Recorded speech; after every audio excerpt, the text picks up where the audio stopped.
মা আজ থেকে আমি ঠিক করেছি কতগুলো টিউশনি পড়াবো।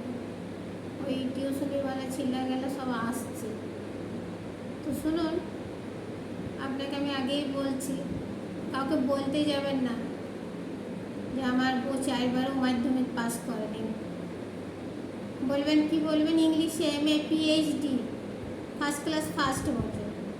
ঠিক আছে, মনে থাকবে তো? না না, একদম না, কিচ্ছু বলবেন না যে কিছুতেই পাস করে নেই বলে আর ওর বাবা পরীক্ষা দেওয়াই নেই, ইংলিশে পড়তে আসছে। আরে ওর এসে গেছে। আরে আয় আয় আয়, বস বস বস, সব ওইখানে বস। হ্যাঁ, ভালো আছিস? হ্যাঁ, আচ্ছা আচ্ছা। না না না না, আমার তো সারাদিনই টিউশনি চলতেই থাকে না। বল বল বল। আচ্ছা, সব ইংলিশে পড়বি না? ইংলিশের মানে যা নাম্বার পাবি ওটা তো ভাবতেই পারছিস না তোরা। ইংলিশ কিছু মানে একদম সহজ সাবজেক্ট, সব থেকে সহজ হচ্ছে ইংলিশ।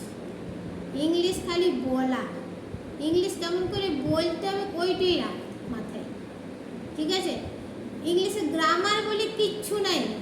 না না, কিচ্ছু না। মা দেখুন তো, ওই ওদের মারা এসছে, সব বসান, বাইরে নিয়ে গিয়ে গল্প করুন ওদের সঙ্গে।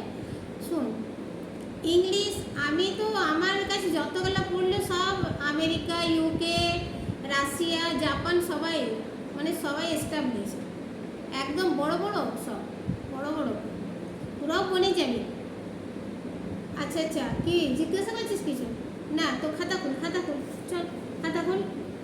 আচ্ছা শোন, ইংলিশে কটা জিনিস মনে রাখতে হবে। শুধু ইংলিশে এই মনে রাখবি, ইংলিশে আই মানে হচ্ছে আমি, আর ইউ মানে তুমি। ঠিক আছে, আই ইউ এই কটা জিনিস, ক্যাট ডগ এইসব ছোটোখাটো জিনিস যদি জেনে যাস তো ইংলিশ বলা একদম। আচ্ছা, তুই কি জিজ্ঞাসা করছিস? আমি একটি কুকুর কিনব। আচ্ছা আচ্ছা, আর তুই? আচ্ছা, বিড়াল দেখেছিলাম। ও, বিড়ালের ইংলিশ ক্যাট, আর আমি দেখেছিলাম আই ক্যাট। একদম সহজ, কিচ্ছু ব্যাপার নেই। আচ্ছা, তুই বলছিলি আরে আই ডগ, আই ডগ। আরে কিনবো ওইটা না, আই ডগ বললে বুঝে যাবে সব। তোকে ইংলিশ বলতে হবে না, এত সহজ। আই ডগ, আই ক্যাট, আর ইউ জিনিস, ইউ ইউ ইউটা মনে রাখবি সব সময়। হ্যাঁ, ইউ ডগ, ইউ ক্যাট, এরকম বলতে না না, কিচ্ছু ব্যাপার না। ইংলিশ কোনো জায়গায় কিছু জিজ্ঞাসা করতে গেলে what happened, what happened, what happened, এইগুলো মুখস্থ করে নিবি। ঠিক আছে, ইংলিশকে কখনো ডরাবি না। ইংলিশ মানে হচ্ছে সব থেকে সহজ সহজ সাবজেক্ট ইংলিশ। এই যে আমি কিছুদিন আগে হায়দ্রাবাদ গেলাম, বাবা গলিতে গলিতে সব ইংলিশ বলছে। আমি তো ইংলিশ শুনছি আর ভাবছি এত ইংলিশ সহজ। আমি তো ইংলিশ আমার কাছে এইখানে এই জায়গায় লাগে। আচ্ছা, তোর মা ইংলিশ শিখতেছে? হ্যাঁ, বলে দিবি কাল থেকে তোর মাকেও আসতে বলবি। হ্যাঁ হ্যাঁ হ্যাঁ, তোর বাবা তোর মা যাদের যাদের আছে।